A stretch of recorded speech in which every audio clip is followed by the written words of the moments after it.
Welcome to the Alabama Aquarium at the Dauphin Island Sea Lab and to our Boardwalk Talks program.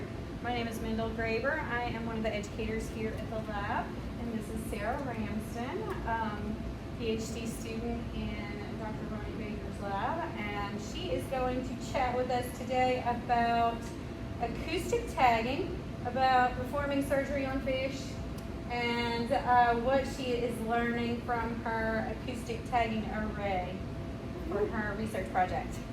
Cool. Thanks for that. Hi. I know some of you. I don't know all of you. This is cool. I'm Sarah, and I'm in 5th year of my Ph.D. Almost done, right? And I use acoustic telemetry to track the small scale and broad scale movement patterns of sport fish. Specifically in biolumetry, where we have a whole bunch of different structures protecting the shoreline. Alabama's got a coastal erosion problem, so everyone is trying all kinds of different things to keep us from losing our shoreline, losing our coastal marsh. And it's everything from piles of rocks to more symmetrical concrete pyramids. We're trying to move away from things like seawalls and bulkheads because we found that fish don't like those. So I'm really interested in how fish do or don't like the structures we're using. And I use this technology called acoustic telemetry, where I surgically implant a tag. I've got a bunch of tags of different sizes. A acoustic transmitter tag. This is actually the biggest one I use. They come one size bigger than this, about tube of chopstick size. And then I have a medium size. It's not going to work. There we go. That's about the same length, but is smaller in diameter. And then I have a really, really itty bitty tiny one. Take the tape off. So you can actually see how tiny this guy is. There it goes. A really itty bitty tiny one for really itty bitty tiny fish. Mostly itty bitty tiny fish this size don't actually want to bite a hook. The idea is you want to balance battery life with not sinking your fish. So the smaller the tag, the shorter the battery life. These guys have a battery life of 3 to 6 months, depending on how loudly I'm asking them to ping or how frequently I'm asking them to ping. These can have a battery life of up to 3 years, depending on what I set the ping rate and the volume to. And then these are halfway in between that. So that pinging that the tag is making, that's at 69 kilohertz. Would it be okay to pass them? Oh, yeah. Yeah, there's no small children that can eat them. And the magnets come off, right? The magnets come off. A little bit smaller than what you see here? Yes. So the magnets are their on-off button because you want to minimize any kind of surface area on something that you're putting inside a fish because that will be damaged. Having an on-off switch on something that you stick inside a fish, also not a great idea. So basically, when I take the magnet off, that tells the tag to start making noise. 69 kilohertz is not a frequency we can hear. It is kind of fun. Sometimes kids will hold them up to their ear. And it's not a frequency that the fish can hear. I'm pretty sure it's not a frequency that marine mammals can hear. One of the favorite urban legends of acoustic tracking is that one day, like, dolphins and sea lions are going to learn that the pinging means a fish, and all of our fish are going to get eaten by marine mammals.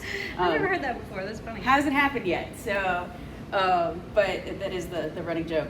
Now what can hear that 69 kilohertz pinging are these acoustic receivers.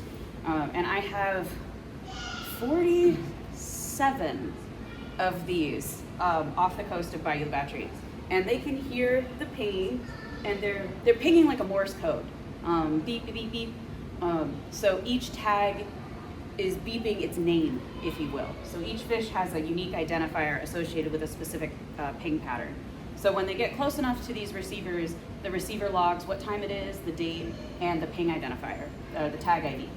So approximately how far apart are you mentioned a number for your array around Bayou Battery, but I mean, even if you're really approximate, is it like less than a mile apart? Way less than a mile apart. So the detection radius, that's our fancy word for how far away these can hear the tags, it varies with water depth. So deep water, they can hear like 200, 300 meters, which is huge. The shallower the water gets, the more that range contracts. So in the system I'm working in, which is about 1.5 meters deep, I know this because I can just barely not get in the water to maintain these. They have a detection range of about 50 meters. So I have them stacked really, really close to each other for the most part, because I want their detection radii to overlap, and I'll get to why that is in a second. But you can use these in all kinds of different ways. You don't have to have an overlapping detection radius for the system to work. You can put a receiver at the mouth of a river, and then you can use it as a gate, when fish are coming and going. I've seen some really cool research where you put the receivers at different reaches up a river, and you can track the up and down migrations of animals. Using them as gates, using them to mark, you put one receiver on a reef, and you can actually get a whole lot done, because out in deep water with a reef, you've got 300 meters of range. You're like, yeah, I know that my sawfish is hanging out on this reef right now, and you can get a lot of really valuable data from one receiver on one reef kind of deal. So that's what makes the technology fun. It's really, really versatile. I do a really specific thing with it, but there's Dylan in the Powers Lab is doing something totally different. Actually, Powers Lab Do you share your acoustic receivers?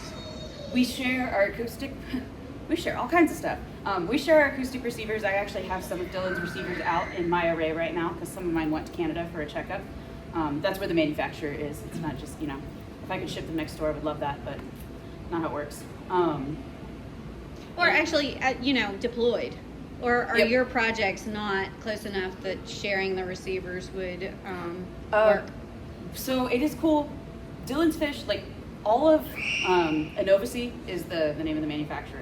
All Innovasi tags can be registered on all Innovasi receivers. So if Dylan's fish come to visit my array, they still register on my receivers exactly the same way, and I can send him a quick Excel file that says, hey, your flounder came to see me, and if my fish end up on his array, he can send me an email that says, hey, your fish came to see me, and that actually applies to every researcher using Innovasi technology on the Gulf and Atlantic coast. So I've had sturgeon visit from other states. I've had Jack Crevalle visit from Florida. Who else? Exciting his visit. I've had red drum from Louisiana that weren't my red drum come to visit. So we've got this whole database iTag that we input our data, and any tags that we don't recognize, iTag searches their database, and it sends me an email and says, hey, this is the researcher whose fish you heard. And I shoot them an email, and they're like, oh, hey, that's cool, you found my fish. And sometimes it's they're emailing me and saying, hey, I heard your fish that came to visit me. My fish don't tend to go very far. Louisiana's about as far as they go.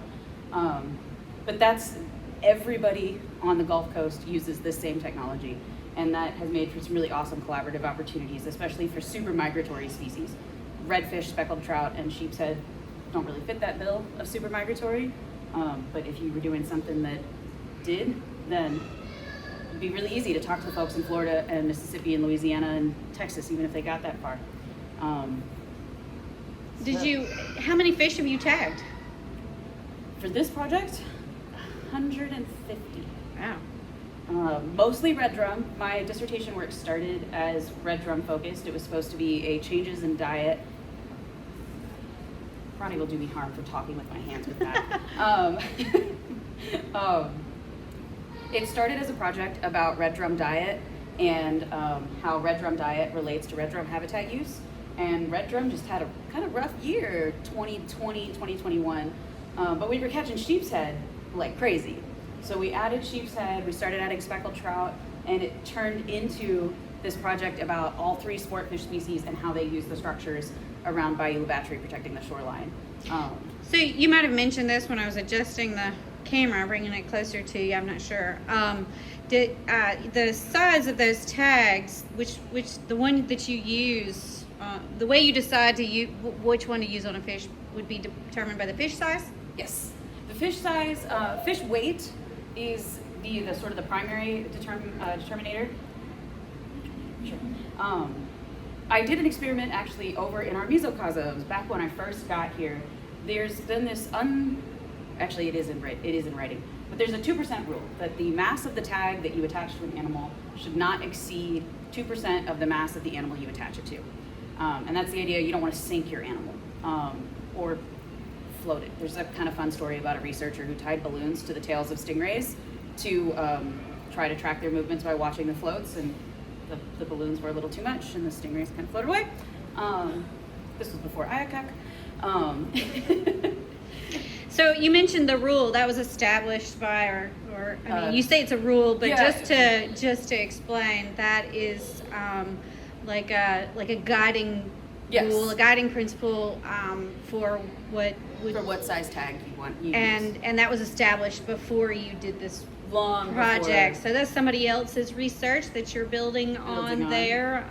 But you mentioned that you did like a kind of a check of that in the mesocosm, which is kind of a what is it, a 10-foot diameter, 12-foot diameter tank? 10 sounds right. And they're about, and we only filled them to about hip deep, so that I could, for the most part, see the fish. We kind of suspected, especially with the red drum. Red drum are hardy fish. They're sturdy fish. So we suspected that we could put bigger tags in red drum. And we wanted to tag red drum that were like this big, which seemed way, way, way small. And we're like, well, before we put expensive tags in fish, let's make sure that they behave like normal fish before we send them off in the wild.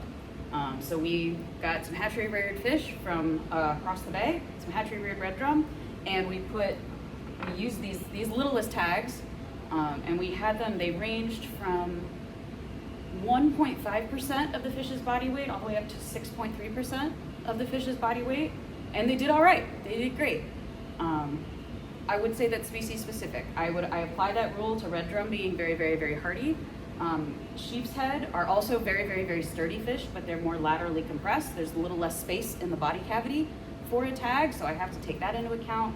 Trout are fragile, flimsy fish. They die if you sneeze at them, so I'm more conservative in picking a tag for a trout than I am for a red drum, and then I'm taking into account the size of a sheepshead versus a red drum when I'm picking those tags as well. So there's a lot of like on the fly moment that I'm like, okay, you weigh this much, but you're super extra squished, so we're gonna go with the V9 today instead of a V13, and I'll sacrifice the battery life. I'll only track you for a year instead of 3.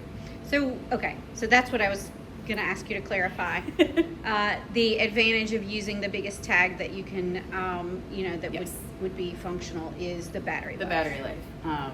And they are pinging at slightly different volumes.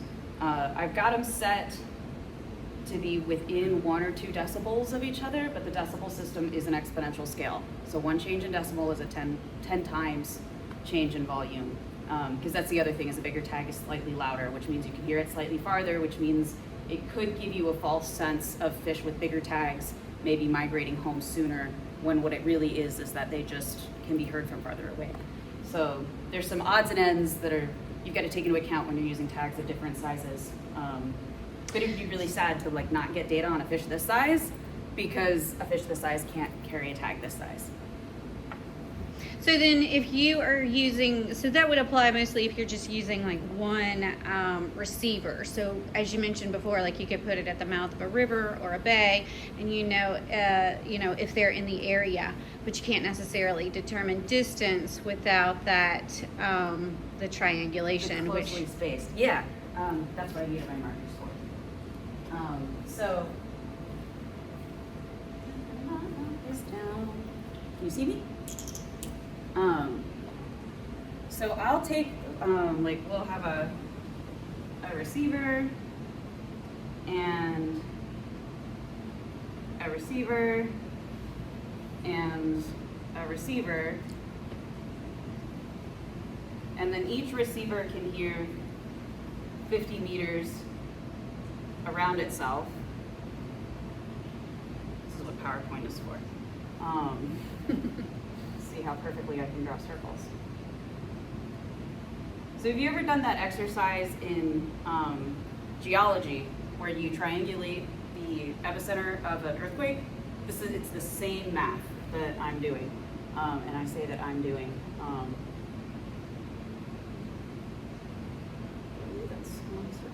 on, Sarah. Something like that. So they overlap in this area here. It's like a Venn diagram. Yes, exactly like a Venn diagram. And so if a fish swims through So, but can you go ahead and make the circles? Yeah, Because it's not receiving at like the pinpoints. It is actually circles. I think she's just making those to right click to make your circles. Yep.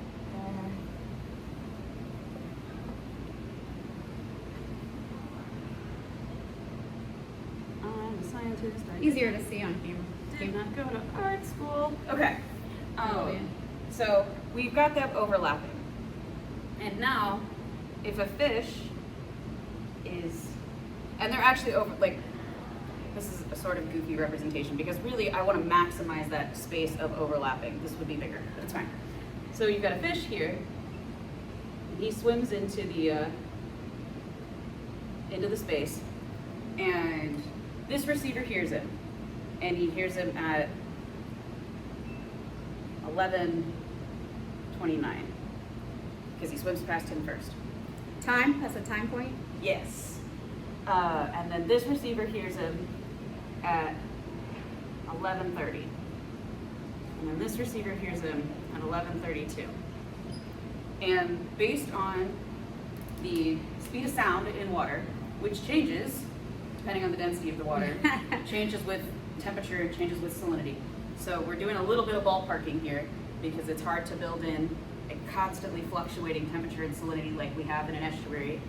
The folks who designed this technology were working way offshore where things don't change. You get nice constant blue water physics, not what we have in an estuary. So you take the speed of sound in water and the time of detection, and you can say, all right, I heard this fish for the first time at this time based on the speed of sound. It's kind of like those train algebra equations. You got a train going one way and a train going the other way, and they cross at this time, they're going this speed. I don't do any of this math myself. I have a software program that does this for me. So the differential time of detection and the speed of sound will tell me that the fish is there. And it's got a 1 to 2 meter accuracy, which is super fun. That's pretty good. So That's even accounting for the like a margin of error with the fluctuations in the estuary? Yeah. Oh, nice. And we've learned some really sort of some predictable things about the fish, like red drum really like old oyster reef, because there's all kinds of good food in there. My favorite thing that we have found so far is that sheepshead like the concrete breakwater. So they're big concrete pyramids that are yay high. And You can point to that on the map. oh yeah, I am. There it is. I'm over here. And then maybe point out Mobile Bay because it's an estuary. Yep, And so we are here at the Alabama Aquarium on Dolphin Island and in Mobile Bay. And then my receiver site is over here at Point of Pines Peninsula in Biometry. And there are these big concrete wave attenuation pyramids that their whole purpose is to break waves before they hit the shore. And sheepshead love them. Absolutely love them. The new ones were installed in 2020 after I got here, and the sheepshead immediately moved in. And they take up residence on one corner, and they're like, this is my corner, and I will always come back to this corner. And they make the rounds during the day, and it's the smaller the sheepshead, the closer it stays to its home, because it's bite-sized, it's more likely to be eaten, so it wants to run back to that safety. A bigger sheepshead might loop my entire study site during the day, but they always come back to their house. And there's a few that like, the east corner and a few that like the west corner, but they have very specific homes. did that surprise you? Is that something that had been noted before that they were that we might call that site fidelity? That's very specific. So was that something that was kind of known before, or were you surprised by that? I was not surprised that they love the structure in general, but I was surprised that they were so particular about where in the structure and that they had their spot. And there's like a cluster on one end and a cluster on the other. They don't like the middle as much. Not sure why. The middle's just not as cool. They also do a really fun thing where if you've got your line of breakwaters like this, and your sheepshead lives over here, and he wants to go visit, say, a sunken traffic cone over here, there is one of those, and they love it. He won't go this way, he'll go this way and up to stay within the safety of those concrete pyramids as long as possible. And like the first time we saw that happen, we're like, oh, that's kind of a fluke. But like, no, they have a. They're out there doing mental geometry. Yeah, like he's got to commute. Like Shortest path.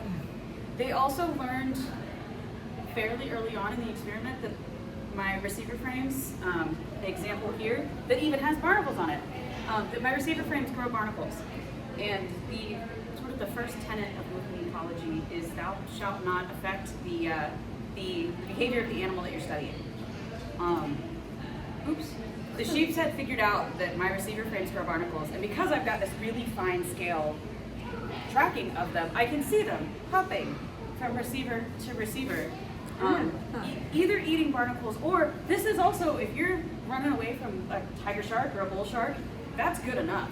That's safety, because a bigger animal is going to get stuck in that. That actually is good enough as far as protection goes. So the sheepshead just really like structure. And they've been the most fun to study accordingly because they find things in the environment that I didn't know were there, and then they glom onto them. I'm like, okay, there's got to be something cool there. And sure enough, there's a sunken traffic cone. So when you notice them congregating around something Yes. or repeatedly going to a particular location, you go out and look to see what's there? Yes, absolutely. I'm like, okay, what are you up to? What are you doing? And then the red drum, that oyster reef was installed by another Dizzle lab 10 plus years ago. So it used to be a pretty substantial oyster reef, and it's just eroded over time, which is fine and cool. We have a hard time finding it when we go out to study it. We have to shuffle our feet and we stomp around and we're trying to find the edge of the oyster shell. And then I pull up my red drum positions that I've triangulated this way, and they've just drawn a perfect box. They're like, oh yeah, you know, it's like they're putting a dot on every remaining oyster shell for me. The red drum know where that reef is better than So me. that's what I was going to ask you, how you find these things. Even like something as small as a traffic cone, you're using a map? Like a map of the spot where your fish congregate, or are you using something else? Like when you're out in the field and you're looking for what they are looking for? Yeah. Is that what you're using? Yes. So I take the positions, I throw them up on Google Earth, and I go, okay, right about there is a favorite sheepshead spot, and there's nothing that I've encountered recently that should be cool. And then I'll go out and look, and there it is. The traffic cone we were sort of suspicious of. It's also a boating hazard, so we were aware that it was there. You don't want to hit a traffic cone with your boat.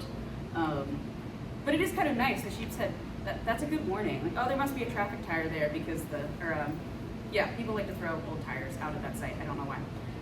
But it's like, oh, there must be an old tire there because the sheepshead are hanging out there. Maybe that's what they're doing. They're warning us. I love it.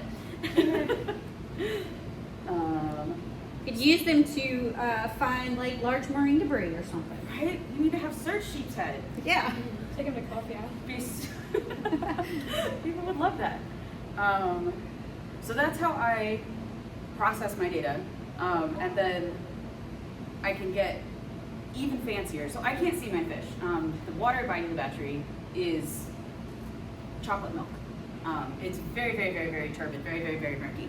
So, but I can triangulate these fish with that 1 to 2 meter accuracy, and I can make some inferences about their behavior, even though I can't see them, by looking at how the positions happen. So if I've got a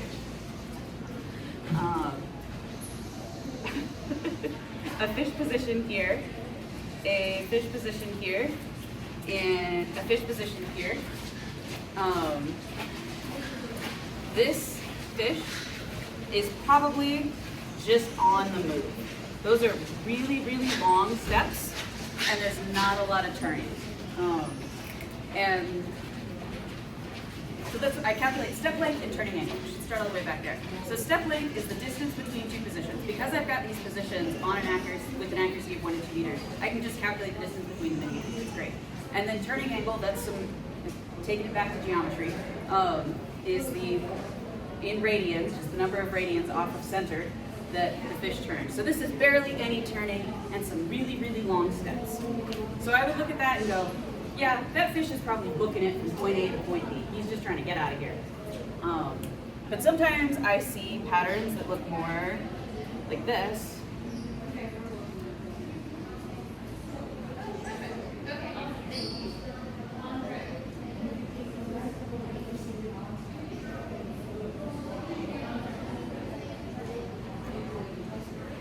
And then that, to me, looks more like kind of mooching around and foraging.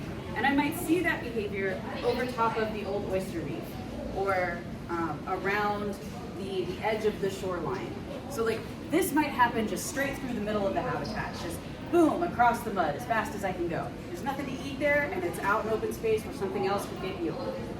Something like this might be near the shoreline up in that emergent veg or over top of an oyster reef, someplace where there's lots of good crabs and snails and shrimp and fun stuff to be sort of chasing around and eating. And then the last pattern I see has even shorter steps. And they're just on top of each other. And what I actually think that is holding still. It's that I only have 1 to 2 meters of accuracy, and so that looks like the fish is sort of wobbling in place. So that could be a couple of different things.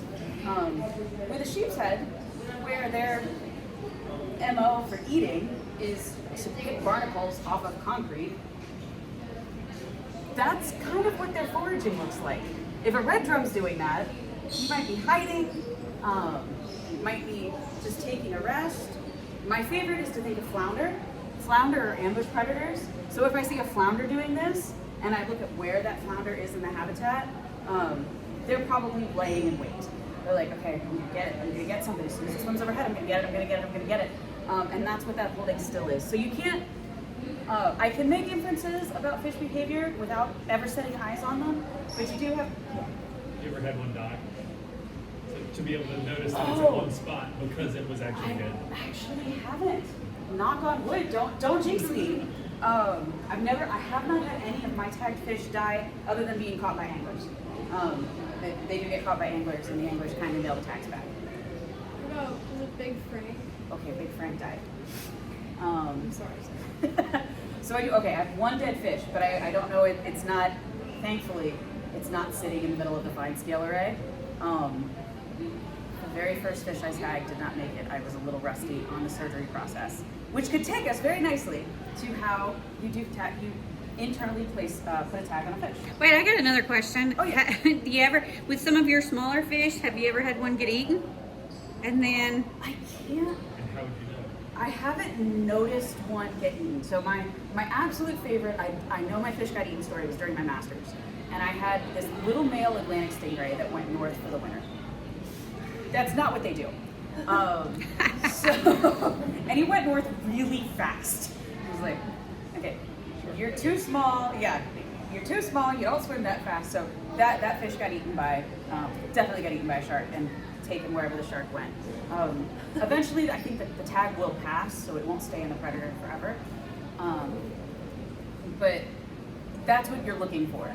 If you wanted like an abrupt change in speed or behavior, would potentially indicate that the fish has been eaten. I had a fish jump over land once, so that was what? Where did it land? It jumped? Jumped, so there's like a peninsula, and it started here, and it ended up over here, and it didn't get tagged by any of the receivers in between, and that osprey must have just been really sad. So that's the other, I know they get harassed by birds. I've had a stingray get eaten by a shark.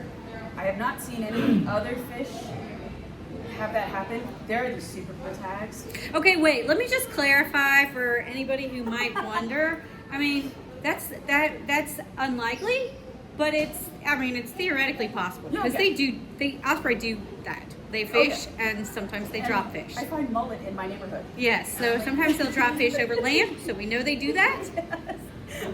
My dog loves it when the ospreys leave mullet in the neighborhood. There are tags, they're sort of gimmicky, but I think they're cool, where the stomach acid, if the tagged animal gets eaten, the stomach acid from the predator will dissolve a wire that trips a circuit that then causes the tag to ping with a new serial number. Whoa. So that then you know that the fish really did Ooh. get eaten. For predation studies, oh, they're on my wish list. Are they significantly more expensive than the ones you're using? And they have to, like, you're making a big gamble tagging a fish hoping it gets eaten and that you even know what it gets eaten by. Like, that's a oof. I think a really good application of those would be like if you're worried about depredation by like sharks on fishing lines, so you know that there's a risk that a shark is going to come and eat your animal, or you're worried about depredation from the sender devices when you're lowering a fish. I think that'd be a great application of those tags. Like that would be the first place I would try to use them. Convince a granting agency, hey, you want to give me these really cool tags? They're really nifty, and the tags, like, these are super basic. The tags that can also come with like pressure sensors to give you depth. They can come with accelerometry. All Data. associated with cost. All associated with cost. And let's just point And out, battery because I life. think that there is a common misconception that, I think some people think this. I don't think everybody. But I think that a lot of people think that the sky's the limit with like technology. That's not. I think sometimes people don't understand what a real limitation that is how much some of this technology costs. How much the technology costs, and you do have to pay your people. I gotta put a roof over my head and eat 3 meals a day, and you gotta balance that. But back to your tagging Yes. success rate. That's a really high success It's rate. really high. So you must be pretty good at surgically implanting tags and sewing the fish back up and putting them back in the water alive, and they don't roll survive over. that. They look really good. Long term. Um, What is the length of your So what's the length of your battery life? Would that be like the length of your study of that particular fish? Is that roughly? So I have the tags are slowly starting to die. So that little guy, that is a 3-month tag if it's pinging quietly and only every 5 minutes, and it's And you set that, right? 6 months. Yes. And then that is a 1 to 1.5 year tag, depending on what volume and how quickly it's pinging, how often it's pinging, and that is a 2 to 3 year tag, depending on how loudly and how often it's pinging. So when I order my tags, I tell Vemco if I want them to ping at high or low power. That's just the difference between a quiet volume and a louder volume. For all of this fine scale stuff, where I really want the fish to be heard by more than one receiver at a time, it's really important that they ping extra loud. So I sacrifice some battery life to have an extra loud tag. I can also tell the tag how often I want it to send out a signal. So for some of my fish, I'm really just interested in what they're doing seasonally and how they're moving in a broad seascape. I only have those tags pinging every 5 minutes. And the way that allows me to get like 3 years of seasonal tracking data out of one fish. But for the fish in that tiny array, again, I want to maximize the number of times that the tag is heard by lots and lots of receivers. So I have those tags pinging every 2 minutes and extra loud. And yeah. How do you differentiate which fish you want seasonal data versus which ones you want fine scale data? I will. Can you repeat that question? That's the camera. Just say it louder. How do you differentiate what fish you want seasonal data versus what fish you want fine scale data? It's a little bit where I catch them, but I will actually use seasonal data from any of my fish, and then it's just the fish that are with a certain tag model I can't do any of the fine scale calculations with. The low powered tags that are pinging at the quieter volume, I can't get them to triangulate on the receiver, which is totally fine. So that's really the deciding factor, is just will the tag produce data that I can use for seasonal analysis versus fine scale analysis. Do you have, like you mentioned that you wanted to tag some small red drum, Yes. and do you have some like a range of sizes of red drum? I wanted all of my fish to be under slot. Okay. So I have been talking to the management agencies in Florida and here, and that's important, right? Like you want to know what the fish are doing right before they're big enough for anglers to take them home and eat them. So they were interested in that size fish. The literature was lacking in lots of studies about that size fish because like with all technology, the tags have just been shrinking over time. So once upon a time, you could only track a big bull red because the tags were so big that only a big bull red could carry it. But the tags just keep shrinking and shrinking and shrinking. So now we can get extra information on these earlier and earlier life stages because we finally have tags that are small enough to put in them. So I was curious about if you were observing some different kind of behavior depending on, like, you know, their size, part of their life cycle. Which if you're not tagging a range of sizes, maybe that's not as relevant. But if there is someone else who is studying like larger redfish behavior and you're studying smaller redfish behavior, can you like make some inferences about the differences in their behavior? It's tricky to compare between locations because it's all so very, very study site specific. The sheepshead, I have little ones and big ones. I do have a range of sheepshead, and we've got the smaller sheepshead don't leave for the winter, which is fun. And the smaller sheepshead are, to anthropomorphize a little bit, are less brave. They are a little bit more site attached to their favorite safe block. Whereas the bigger sheepshead do their mating migration, and they're also a little bit more willing to venture all the way to the shoreline to snuffle around for food because there's just fewer things that they fit in their mouth. So they're safer. They can afford to be braver. So there's that difference. There's a little bit of difference in my red drums seem to migrate upriver during the winter, and the bigger red drum will leave a little later and come back a little sooner. They don't seem to need to be up there as long. The smaller red drum, the younger red drum, will leave a little sooner and come back a little later. It's like they need that refuge, that warmer water refuge upriver a little bit longer than the bigger red drum do. So those are the kinds of patterns that I'm looking for. Yeah. How's it longer upstream? I think there's just a big deep hole up there that it's a bathtub versus coffee cup idea, that a big deep body of water is going to stay warmer a bit longer than the shallow. Little Bay is shallow, like knee deep, like we can't access it during the winter. So yeah. So you're going to show us how you tag a fish? I am. I love your demonstration. My little model here. Your model. So here I have, so this surgery cradle was designed by Reed Nelson, Powers Lab, came before me.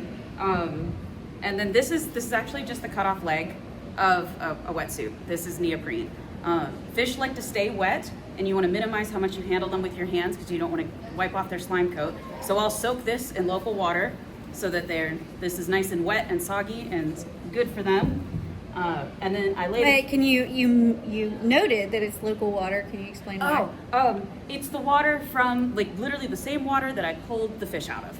So I don't want to, like, bring fresh water on the boat and then take this brackish water fish that's been hanging out in a salinity of 17 parts per thousand and dunk it in fresh water. It's not good for fish.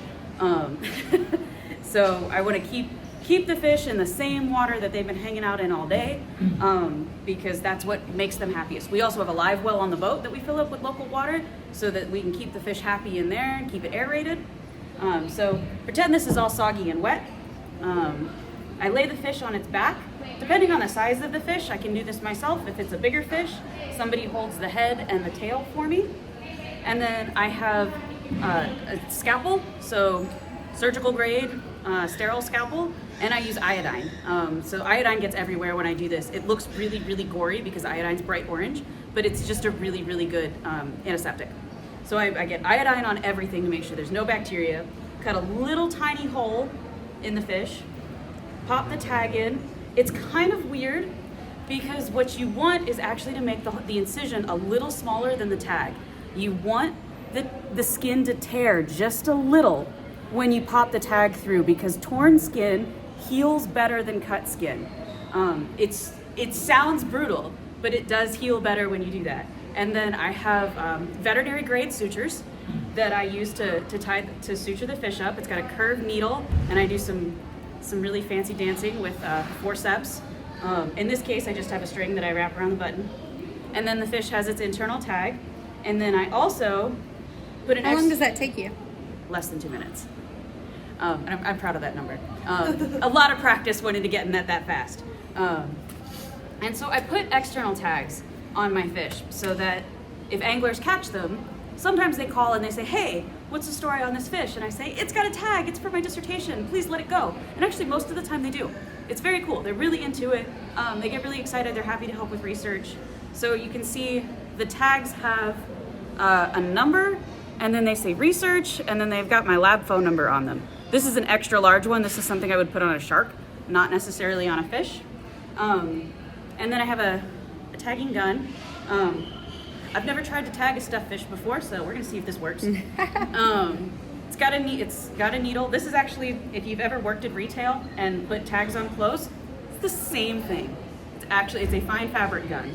And I put that into the dorsal musculature, the musculature by the dorsal fin, and I just pop that in and pull the trigger, and it doesn't work because it's not really meant for tagging stuffed fish. Come on, you can do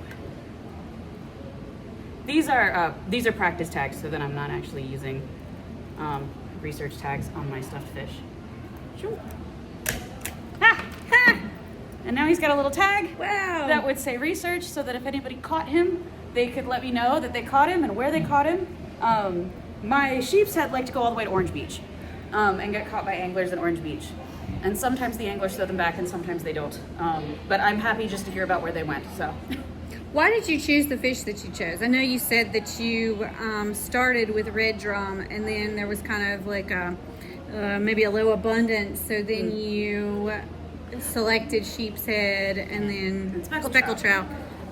Those are all recreationally fun fish around here. They're all, red drum are super recreationally important. Sheepshead, I feel like have always been recreationally important, but they're definitely up and coming too. Like every time I turn around, more and more people are into fishing for sheepshead, so good to know about that. And speckled trout are absolutely delicious.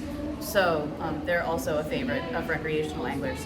So we also catch a bunch of croaker. We don't tag the croaker. We catch, what else? We catch gaff topsail catfish and hardhead catfish. We don't tag those because they're not what people are interested in eating. So that's how we picked them. We picked the fish that locals around here that are really culturally and economically important. If somebody catches a tagged fish and reports it to you, do you want the tag itself back? Can you reuse it? Or is it more about the information about where they caught it? I can. So I'm actually, Andrew, if you're watching, I have your shirt. I'm working on it. Yes, I want the tags back. It's a little iffy whether I would put them back in another fish because I don't quite know what the battery life is after they've been in and out of the water like that. But they're great for like range testing and I can definitely use them. So I do want them back. Yeah. Put the magnet back on? I put the magnet back on to shut it off, and I put it in a drawer. Yep, that's exactly what I do. That's what these are. These have been mailed back to me from anglers. That's why they could come visit and be passed around. Yeah, this came from a sheepshead. Actually, these are my range test tags. I use those for, so I don't actually know, that's kind of a wild fact. I don't actually know how far my receivers can hear from the top. It varies by study site because the density of the water affects that, the depth of the water affects that. So I went out with a technician and we put a line of receivers at 10-meter intervals, and then we hung this was not one of my best decisions, but it worked. We hung a dead fish in a sock with a tag in it over the side of a kayak, and we just paddled distances from the kayak, and then I went back and downloaded those receivers and figured out at which receiver it could no longer hear that tag anymore. I'll own it, the dead fish did get taken by crabs halfway through the day, which is exactly what my advisor said would happen. So, I mean, you mentioned the different factors that affect the density of the water in an estuary system, but the depth can also change. Yes. So that's not static either. So these are designed the way they are. Originally, these were planned for the receiver to sit like this. There we go. To sit like this on the frame. And what we found was that actually when the water is as shallow as it gets in winter, this is the part that's actually doing the listening. That was sticking out of the water. So it can't do anything once it's out of the water. So we pivoted, and it's a little hard to tell because this one is warped, but now I hang the receivers upside down off the frame so that they're almost never have this hydrophone part out of the water. That was a game time decision as we were boating past. And we're like, huh, my receivers are sticking out of the water. So as long as this hydrophone is in the water, though, they can be hearing the tags and doing their job. What happens if they get like some mud settling around them? It messes with the detection radius, and I make note that they're buried. It's not as bad as I thought it would be because it's still wet mud and how sound propagates through, sound likes to propagate through dense things as long as it's not solid. So it hasn't messed me up too bad. But it is every time I pull up a receiver and it's buried this deep in the mud, I'm like, okie dokie, how much data do I have? So it may still be receiving, but it may change the Detection rate, yeah. the detection radius, how close a fish has to be heard. And that's part of why I keep them, they are packed conservatively close together for the fine scale tracking, because I know there's just so much going on out there that's gonna change the water depth, that's gonna change the amount. One winter we went out and pulled them all out, and they were covered in like seaweed, algae. They looked like they were all wearing wigs. I was like, where did this even come from? And surely that's impacting my detection radius to some degree. So we keep them super packed together so that if they lose a little bit of detection radius, they're still doing their job. So I think I see on this one like where you maybe Barnacles. barnacles. You ever get oysters on them? How often do you pull them out of the water and check them? They do get clean them oysters. and- The goal is every month. Usually I actually get them out of the water every 1 to 2 months.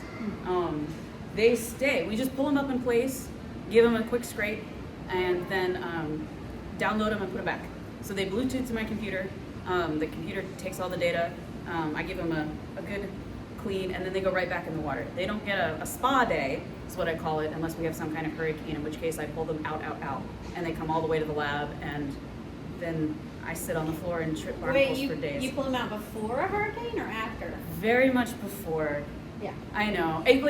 Wouldn't it be cool to get the movement of fish during a hurricane? I would love to. But I have lost a receiver to Hurricane Zeta because the water flow was too much and it's just gone. So What's the cost of that? $2,500.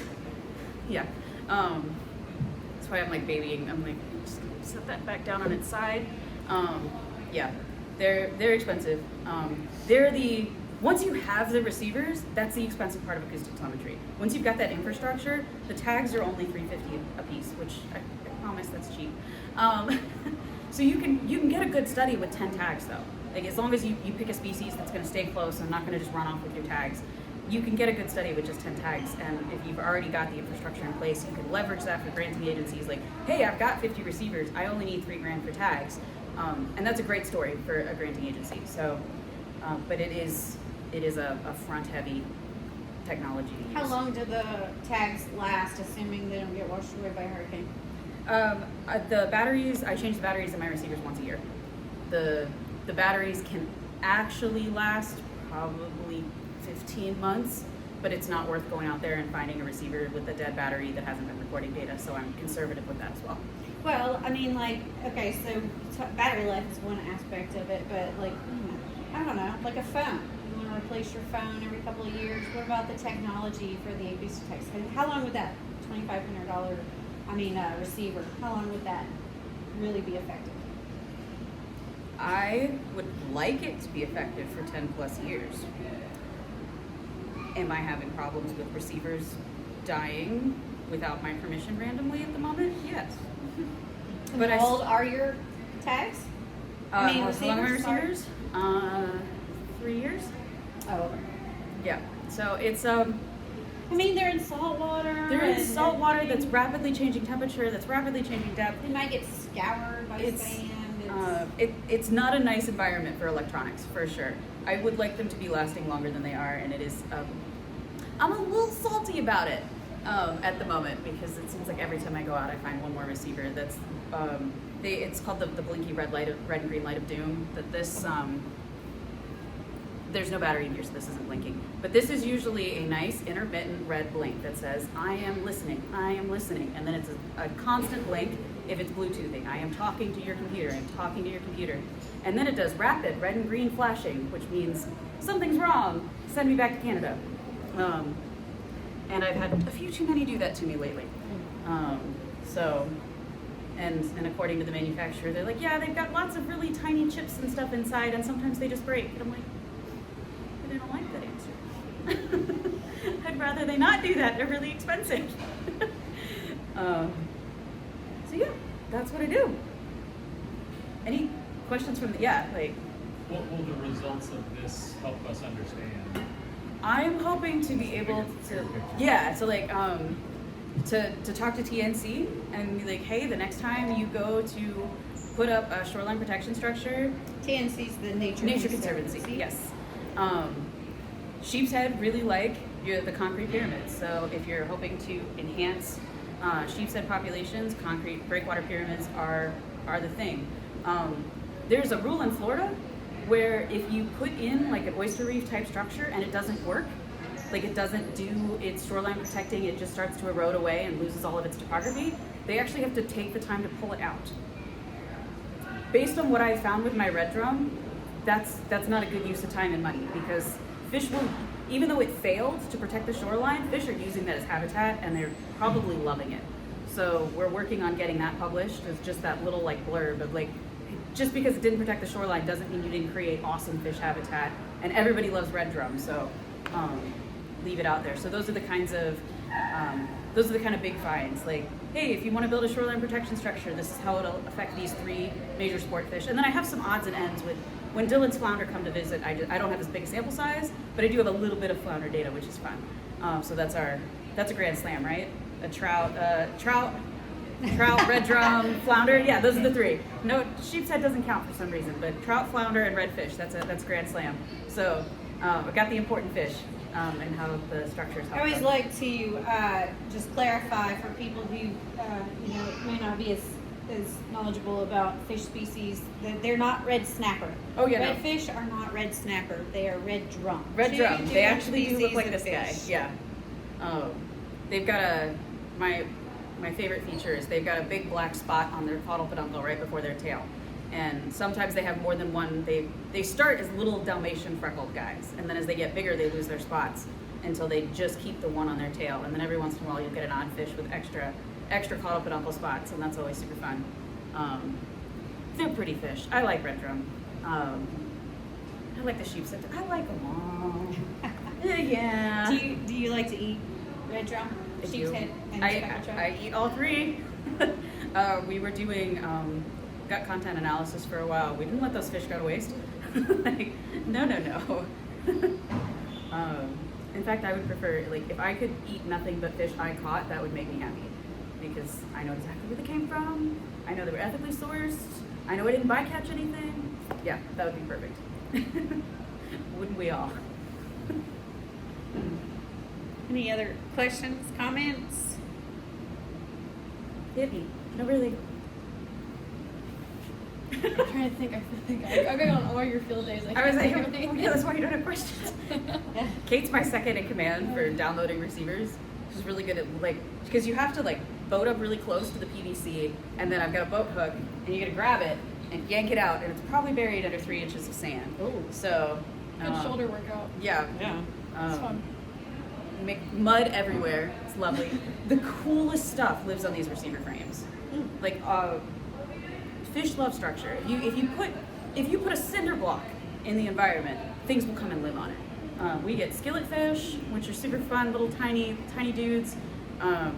Gobies and blennies. Oh. Blennies are hilarious because some of these are big, chunky blennies, and they try to fight you. Like they do. They like puff up and they're bite you. They're like, For sure.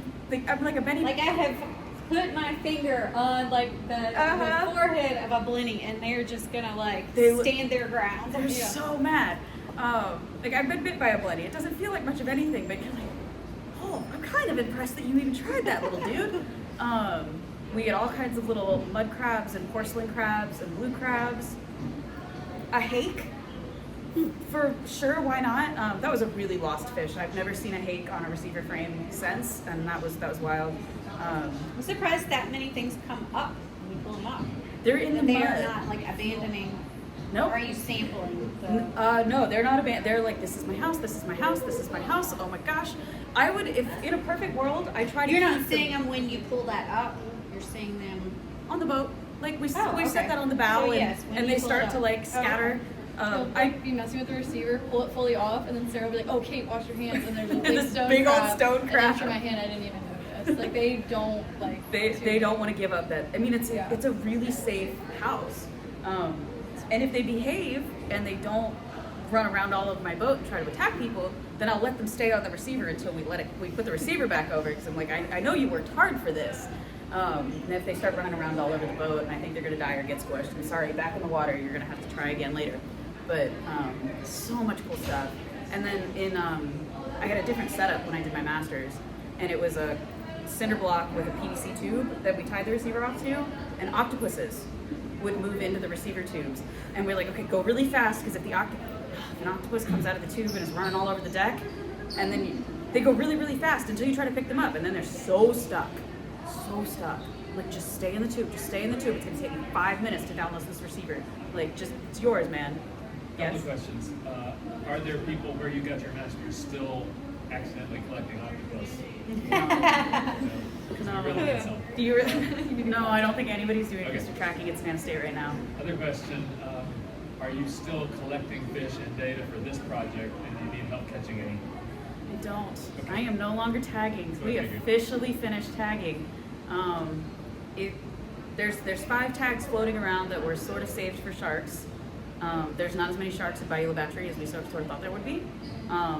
But there is a tiny little scalloped hammerhead swimming around with a tag that we hear. There is a sharp-nosed shark. That Who is tagged him? Marcus and I. So Marcus Dryman, who is a regular with the Sea Lab, he's very, very cool, and his crew. And then I wasn't there, but Kate was. We have an alligator gar with a tag, a 6-foot alligator gar Wow. swimming around with a tag. Who tagged that?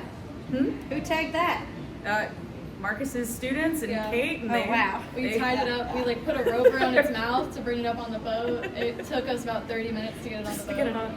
And I was out with an ear infection, so I'm like on the phone with them. I'm not on the boat. I'm like, oh, this is so cool, and I'm so happy for you guys. But man, am I jealous. It was the coolest thing I've ever seen. Like, Just having absolutely this insane. 2-meter long dinosaur on your boat. Yes. And So what is this, like an element of a predator? Yes, so that's all of this behavior stuff I'm looking at from what behavior are they exhibiting in, say, on top of the concrete breakwaters versus the oyster reef versus the shoreline, and then how does that change seasonally? How does that change with the tidal cycle? And then, fingers crossed, how does that change if something that's going to eat you swims through? That's sort of the pie in the sky. You need all of your fish to cooperate and be in the same place at the same time for that to work. But I'm hoping that between the tagged sharks, the Jack Crevalle that visit every now and again, because Jack Crevalle are also predators of what I've got tagged, that we can make that part of the model work, because that would be really fun. To see, like, if you're like, well, look, all of the fish are mooching around, looking for snacks, snuffling in the sand, they're eating some shrimp, doing their thing, and then you're like, oh, look, a tagged sharp-nosed shark swam through, and now everybody's in the concrete breakwater pyramids. Like, that's a really dramatic example, but that would be the kind of thing I'm looking for, and that would be super cool. So with that, I'm going to say goodbye to the folks who might be tuning in. Thanks for joining us.